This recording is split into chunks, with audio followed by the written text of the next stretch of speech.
بسم اللہ الرحمن الرحیم۔ حضرت خباب بن ارت حیات صحابہ کے درخشاں پہلو میں اللہ خباب پر رحم کرے، اس نے دلی رغبت سے اسلام قبول کیا، خوشی سے ہجرت کی اور بحیثیت مجاہد زندگی بسر کی۔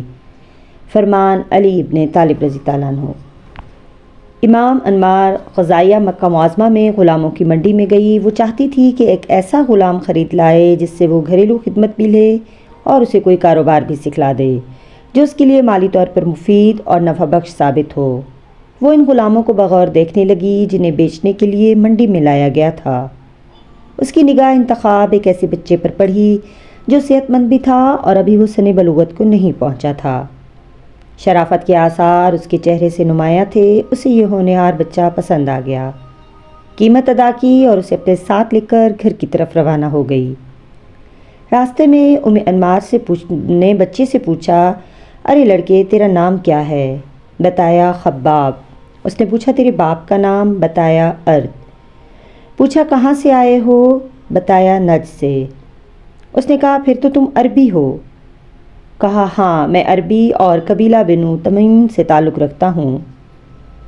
انمارہ نے پوچھا، یہاں مکہ معظمہ میں تم غلاموں کے سوداگروں کے ہاتھ کیسے چڑھ گئے؟ بتایا، ہمارے محلے میں ایک عرب قبیلے نے لوٹ مار کی، ہمارے مویشی ہانک کر لے گئے، عورتوں کو گرفتار کر لیا، بچوں کو بھی اپنے قبضے میں لے لیا۔ ان بچوں میں بھی تھا جو ہاتھوں ہاتھ بکتا ہوا یہاں پہنچا اور اب میں آپ کے قبضے میں ہوں۔ انمار نے اس لڑکے کو مکہ کے ایک مشہور کاریگر کے حوالے کیا تاکہ وہ اسے تلوار بنانا سکھا دے۔ اس لڑکے نے بڑی ہی جلدی تلوار بنانے میں مہارت حاصل کر لی۔ خباب ایک اچھا کاریگر بن گیا تو انمار نے اس کے لیے ایک دکان کرائے پر لے لی اور اسے اس میں کام کاج کے لیے بٹھا دیا تاکہ اس فن سے مالی فوائد حاصل کر سکے۔ حضرت خباب تھوڑے ہی عرصے میں اپنے فن میں ماہر ہو گئے۔ لوگ ان کے ہاتھ کی بنی ہوئی تلواریں بڑے شوق سے خریدنے لگے، اس لیے کہ یہ خوش اخلاق، نرم خو، شیریں گفتار ہونے کے ساتھ ساتھ تلوار بہت مضبوط، نفیس اور اعلیٰ قسم کی بناتے تھے۔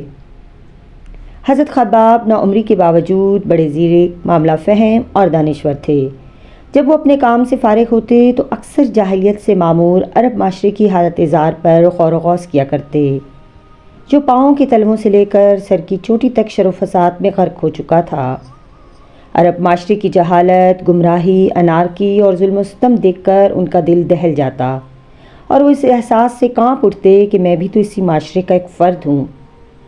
وہ اکثر کہا کرتے تھے کہ اس شب تاریک کی بالآخر سحر بھی ہوگی، اور ان کی یہ دلی تمنا تھی کہ مجھے عمر دراز ملے تاکہ میں اپنی آنکھوں سے اندھیرے کا انجام اور صبح نور کا دل آویز طلوع دیکھ سکوں۔